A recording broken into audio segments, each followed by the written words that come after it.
दोस्तों हमारे देश भारत से लगभग 4104 किलोमीटर दूर यानी कि थाईलैंड में एक वीडियो बहुत ज़्यादा तेज़ी के साथ में वायरल होता है। अब दोस्तों जब लोग उस वीडियो को देखते हैं तो लोग उस वीडियो में जो महिला होती है उसको पहचानने की कोशिश करते हैं। तो कुछ लोग तो उस महिला को पहचान नहीं पाते हैं और कुछ लोग उस महिला को बहुत जल्दी ही पहचान जाते हैं। वो लोग कहते हैं कि ये तो जो महिला है ये किसी बड़ी पार्टी की राजनेता है और ये जो लड़का इसके साथ में है ये एक भिखारी है, एक भिक्षु है, यानी कि एक मॉक है। अब जब इस तरीके की वीडियो लोग देखते हैं तो देखते ही देखते ये बात जो थी शहर दर शहर पूरे थाईलैंड में ये बात जो थी वो सनसनी की तरह फैल जाती है और ये बात चाइना तक में फैल जाती है। जब ये वीडियो लगातार सोशल मीडिया के ऊपर वायरल हो रही थी और किसी राजनेता का नाम आ रहा था, इतनी देर में ही जो प्रिंट मीडिया थी यानी जो न्यूज़पेपर थे उसके अंदर भी जो चीज़ें थी उस वीडियो से रिलेटेड वो सर्कुलेट होने लगती हैं। और जो वीडियो वायरल हुआ था क्या उसकी हकीकत थी, क्या सब कुछ हुआ था, ये पूरी कहानी सिलसिलेवार तरीके से मैं आप लोगों को बताऊंगा। बस आप लोग इस वीडियो में अंत तक बने रहिएगा। तो दोस्तों रात के 10 बज चुके हैं। मैं हूं आप सभी का अपना शावेज़ मलिक और हाजिर हूं आप लोग के सामने फिर से एक क्राइम की कहानी को लेके, एक क्राइम की घटना को लेके। दोस्तों व्यूज़ थोड़े डाउन जा रहे थे तो मैंने एक पोल किया था जिसमें मैंने आप लोगों से पूछा था कि वीडियो का टाइम रात 10 बजे ठीक है या फिर वीडियो का टाइम घटाकर रात 8 बजे करना चाहिए। हालांकि उसमें मुझे वोट मिले हैं, थोड़े ही बहुत वोट मिले हैं, लेकिन जो भी वोट मिले हैं उसमें 10 बजे के आसपास भी जो कहने वाले लोग हैं वो भी लगभग आधे हैं और आधे लोग कह रहे हैं कि 8 बजे वीडियो पब्लिक करना चाहिए। तो आप लोग भी कमेंट्स में बताइएगा कि वीडियो को किस समय पर अपलोड किया जाए। तो दोस्तों आज की जो कहानी मैं आप लोग को सुनाने जा रहा हूँ ये कहानी है थाईलैंड की।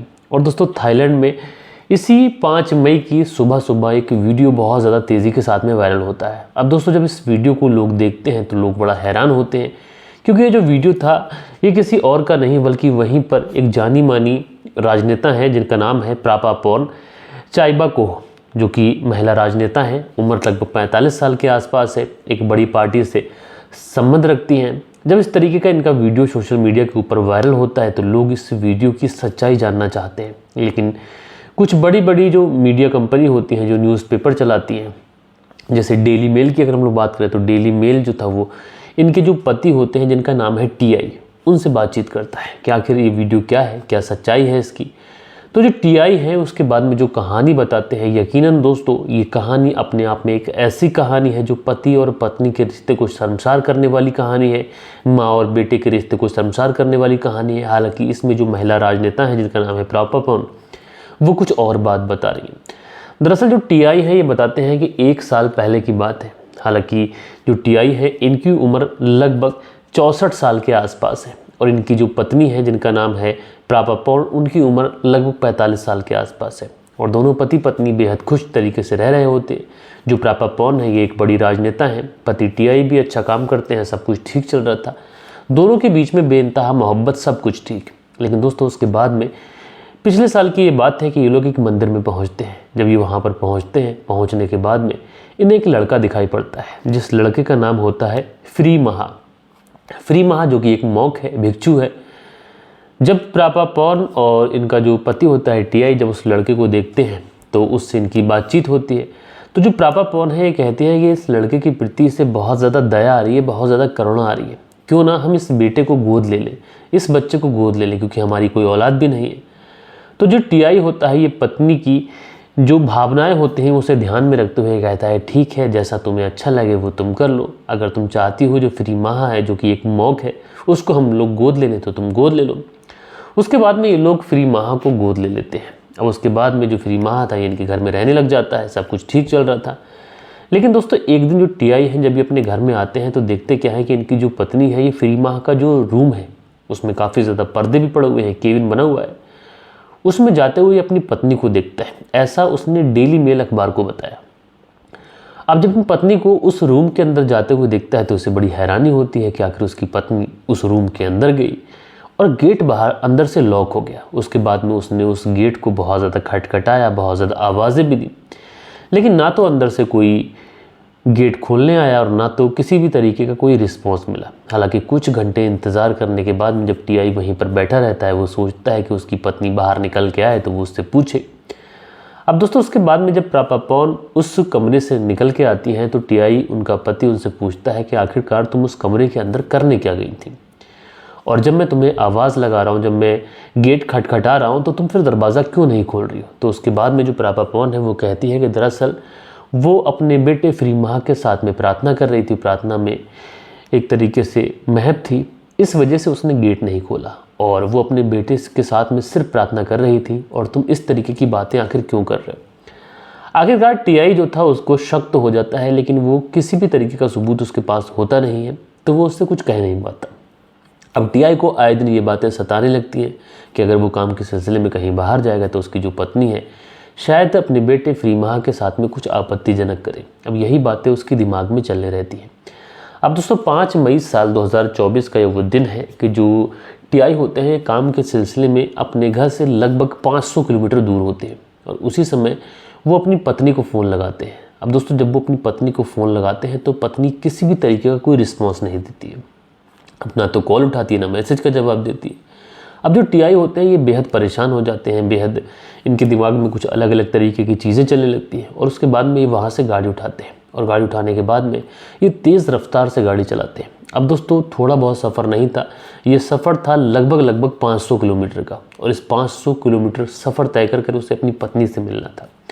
उसके बाद में ये बहुत तेज़ी के साथ में, बहुत रफ्तार के साथ में गाड़ी भगाते हैं और आखिरकार ये अपने घर पे पहुंच जाते हैं। अब दोस्तों जैसे ही अपने घर पर पहुंचते हैं तो देखते क्या है, इनकी जो पत्नी है जिसका नाम है प्रापापोन चाइबाडकोह, जो कि महिला राजनेता है, ये अपने ही बेटे फ्रीमाह के साथ में बेड पर है और इनके जिस्म पर एक भी कपड़ा नहीं है और उन्होंने ब्लैंकेट ओढ़ रखा है। अब जैसे ही टीआई इस तरीके का नज़ारा देखते हैं इनके तो पाँव तले से ज़मीन खिसक जाती है। ये आगे बढ़ते हैं और अपने मोबाइल को निकालते हैं, उसका कैमरा ऑन करते हैं और कैमरा ऑन करते हुए उनके पास पहुंचते हैं वीडियो शूट करते हुए और ब्लैंकेट हटाते हुए कहते हैं कि तुम दोनों खुश तो हो ना। अब जैसे ही इस तरीके का वीडियो वो बनाते हैं, बनाने के बाद में उस वीडियो को सोशल मीडिया के ऊपर वायरल करते हैं और दोस्तों जब ये वीडियो वायरल होता है तो लोग इस कहानी को जानना चाहते हैं। दोस्तों जो टीआई होते हैं ये डेली मेल को बताते हैं कि जब उन्होंने अपनी पत्नी को अपने बेटे के साथ में आपत्तिजनक हालत में रंगे हाथों पकड़ा तो उसके बाद में उन्हें बहुत ज़्यादा ठगा हुआ महसूस हुआ। उन्हें ऐसा महसूस हुआ कि उन्हें काफ़ी ज़्यादा ठगा गया है, उनके प्यार का नाजायज़ फ़ायदा उठाया गया है, उनके साथ में विश्वासघात किया गया है। जबकि वो अपनी पत्नी के लिए महंगे महंगे नेकलेस, काफ़ी ज़्यादा गोल्ड हमेशा उनके लिए गिफ्ट लेके आया करते थे, लेकिन आज उनकी पत्नी ने ही उन्हें इस तरीके से धोखा दे दिया। अब दोस्तों जब इस तरीके की खबर फैलती है तो जो प्रापापोन होती हैं, जिस राजनीतिक पार्टी में ये काम करती हैं, उनको तुरंत निलंबित कर दिया जाता है और जब तक इस वीडियो की जांच की जाएगी जब तक उन्हें निलंबित रखा जाएगा। अब जो मीडिया कर्मी थे वो प्रापापोन के पास भी पहुंचते हैं और उनसे भी पूछताछ करते हैं कि इस वीडियो की सच्चाई क्या है। तो वो मीडिया कर्मियों से बात करते हुए यही कहती है कि वो अपने बेटे से बात कर रही थी, उसको कुछ प्रॉब्लम थी इसलिए वो उससे बात कर रही थी और उसके जस्ट बाद उससे नहाने जाना था, इसलिए वो इस हालत में उस वीडियो के अंदर दिखाई पड़ रही है। लेकिन दोस्तों इस पूरी घटना के अंदर जो यूज़र हैं वो अलग अलग तरीके की बातें लिख रहे हैं। यूज़र कुछ बोल रहे हैं कि इस तरीके की जो स्क्रिप्ट है किसी भी मूवी में भी दिखाई नहीं पड़ेगी।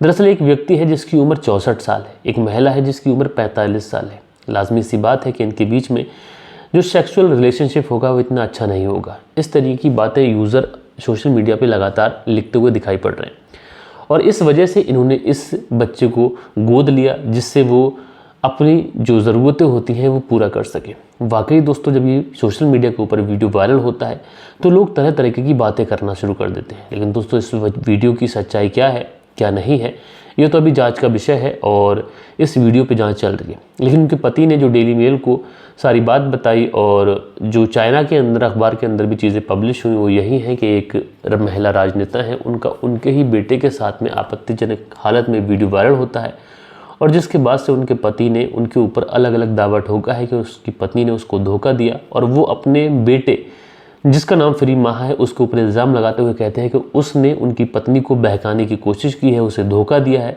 और बहका कर उसके साथ में इस तरीके की चीज़ें की हैं। बहरहाल दोस्तों आप लोग क्या समझते हैं इस पूरी घटना के अंदर आखिर दोषी कौन है? वो बेटा जिसको गोद लिया गया था या फिर वो माँ जिसने गोद लिया था? और उस पति की आखिर क्या गलती है? उसने तो अपनी पत्नी के कहने पर गोद ले लिया था।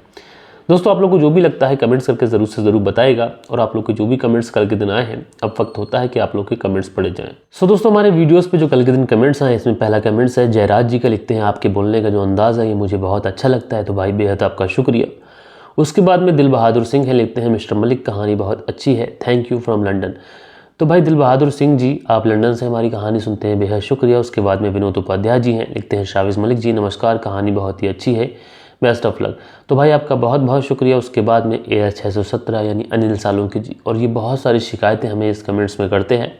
तो भाई अनिल सालुंके जी, मैं आपसे सिर्फ इतना कहना चाहूँगा कि आप उस वीडियो को एक बार फिर से देखिए, और मेरे चेहरे पर जो स्माइल है उससे आप समझ सकते हैं कि उस बात को कहने का लहजा क्या था। उसके बाद में अगला जो कमेंट्स है, उसके बाद में इनका नाम है अबू ज़ाहिर, लिखते हैं डेली सेम लाइन। भाई किस बारे में कहना चाहते हैं पता नहीं। उसके बाद में अजीम खान है, लिखते हैं माफ़ी मुश्किल का मतलब होता है कोई बात नहीं। बहुत अच्छी बात, बहुत सही जवाब दिया आपने अजीम खान जी, आपका बेहद शुक्रिया। इस्लाम शेख हैं, लिखते हैं शावेज़ भाई अस्सलाम वालेकुम। तो भाई वालेकुम सलाम। उसके बाद में सुनील त्यागी जी हैं, लिखते हैं नमस्कार भाई साहब, रेनू सुनील त्यागी शियाना बुलंदशहर से। तो आप दोनों पति पत्नी का बेहद शुक्रिया। सेंटर जेल बीकानेर से सुनील चौधरी जी हमारी कहानी सुनते हैं, भैया शुक्रिया। उसके बाद में अगला जो कमेंट्स है ये है आलोक जी का, लिखते हैं इसको तो उसकी सज़ा मिलनी चाहिए। तो भाई बेहद शुक्रिया। उसके बाद में राज रावत हैं, लिखते हैं उसको पूरी उम्र जेल में रहना पड़ेगा। भाई आपका बेहद शुक्रिया। उसके बाद में यूज़र हैं, लिखते हैं भाई अस्सलाम वालेकुम, माफ़ी मुश्किल का मतलब होता है समस्या नहीं है और हमसे हो जाएगा, 5 साल हो गए हैं। शादाब बेग, तो शादाब बेग जी आपने बहुत सही जवाब दिया, आपका बेहद शुक्रिया। उसके बाद में समीर खान है, लिखते हैं सर जी अस्सलाम वालेकुम, खानी तो अच्छी औरत की फंसी होनी चाहिए, हवस का पुजारी को इतना सुख होता तो भाग जाती, उसको मारना नहीं चाहिए था। समीर खान, तो समीर खान जी आपने बेहद अच्छी बात कही। उसके बाद में बालेश्वर बिहारी जी है, लिखते हैं मलिक साहब जी नमस्कार। तो भैया नमस्कार, लिखते हैं सर जी कहानी सुनाना अच्छा है लेकिन कल का कमेंट्स नहीं सुना। कोई बात नहीं, कहानी पे अपने पति को मार डाला, सच्चाई कभी छुप नहीं सकता और कैसे भी पता चल ही जाएगा। तो बालेश्वर बिहारी जी आपका बेहद शुक्रिया, आपने कमेंट्स किया। उसके बाद में सुनील त्यागी जी हैं, लिखते हैं नमस्कार भाई साहब, रेनू सुनील त्यागी शियाना बुलंदशहर से। तो सुनील त्यागी जी आपका बहुत बहुत शुक्रिया, अगली बार उन्होंने फिर से यही कमेंट्स किया है। तो ये कुछ प्यारे प्यारे कमेंट्स थे जो कल के दिन आप लोगों ने किए थे। आशा करता हूँ कि आज की जो कहानी है, ये कहानी आप लोग को ज़रूर से ज़रूर पसंद आई होगी। आज के दिन जब मैंने इस कहानी को पढ़ा तो मुझे बेहद हैरानी हुई। उसके बाद में मैंने सोचा कि आप लोग के साथ में इस कहानी को साझी करनी चाहिए। बहरहाल दोस्तों, आप लोग जो भी कहना चाहें कमेंट्स बॉक्स में कह सकते हैं। आप लोग किसी का बर्थडे विश करना चाहते हैं, किसी को किसी की सालगिरह की बधाई देना चाहते हैं, तो ज़रूर से ज़रूर लिखिएगा। हम लोग मिलते हैं कल के दिन किसी और क्राइम स्टोरी के साथ में। जब तक के लिए अपना ख्याल रखें, देश का ख्याल रखें, परिवार के रिश्तों की अहमियत को समझें। जय हिंद, जय भारत।